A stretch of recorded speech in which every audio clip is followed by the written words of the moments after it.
Imprévisible, fantasque, génie, mégalomane, visionnaire. Fans comme détracteurs ne manquent pas d'adjectifs pour décrire l'homme le plus riche du monde, Elon Musk. Un personnage détonnant dans le monde policé de la tech, qui ne manque jamais une seule occasion de faire parler de lui.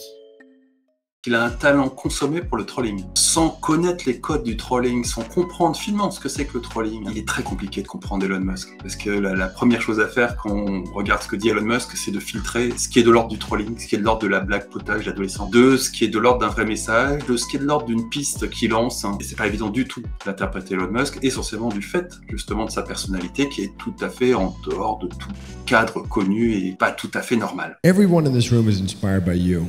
Who are you inspired by? Well, Kanye West, obviously.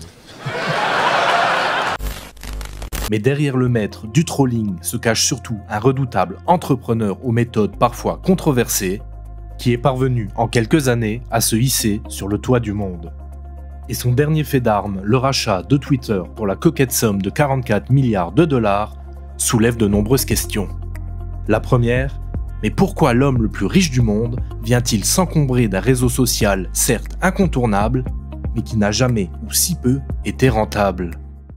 Vraisemblablement, il a acheté Twitter parce qu'il avait envie de faire joujou avec Twitter et de posséder Twitter et qu'il avait envie du surplus de puissance probablement politique et géopolitique que ça pourrait lui apporter. C'est d'abord une question idéologique, c'est-à-dire il y a cette vision d'avoir un espace où il peut instrumentaliser, opérationnaliser sa vision de la liberté d'expression qui est très à la fois libertarienne, mais c'est un peu simple et c'est un peu court de le résumer simplement à ça, mais qui est en tout cas lié au premier amendement de la Constitution américaine, ça c'est un fait, c'est-à-dire une tradition américaine d'une vision maximaliste de la liberté d'expression. Une vision jusqu'au boutiste de la liberté d'expression qui n'a pas tardé à effrayer les annonceurs qui craignent désormais de voir leurs produits associés à des contenus tendancieux, contenus jusqu'ici férocement modérés par la plateforme.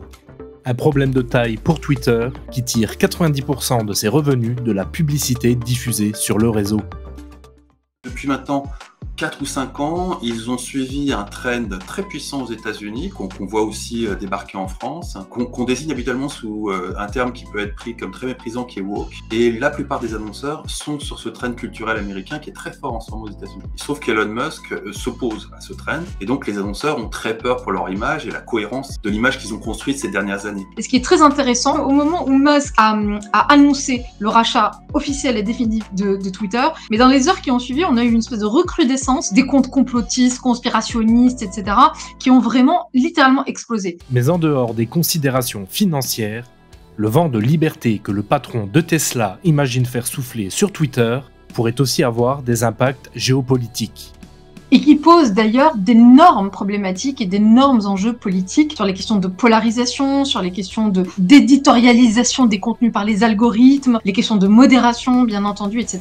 Dans un pays, les États-Unis, qui sont par ailleurs chauffés à blanc, surpolarisés. Est-ce que Twitter, sous le contrôle d'Elon Musk, va respecter les règles que nous avons fixées en matière de contrôle de l'expression de chacun, de respect? Thierry Breton, commissaire européen au marché intérieur, a eu vite fait de rappeler que la politique de modération de Twitter devra se conformer à la législation européenne, le fameux règlement sur les services numériques.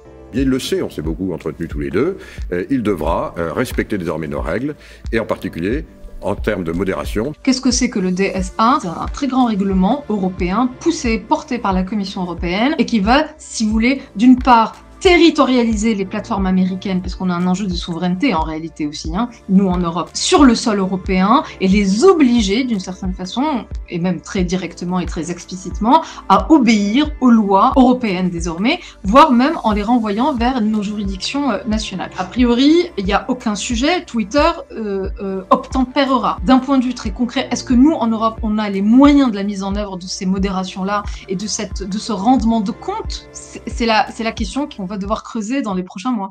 Et concernant la gestion même de l'entreprise, le nouveau PDG de Twitter reste fidèle à lui-même et ne compte pas faire dans la dentelle.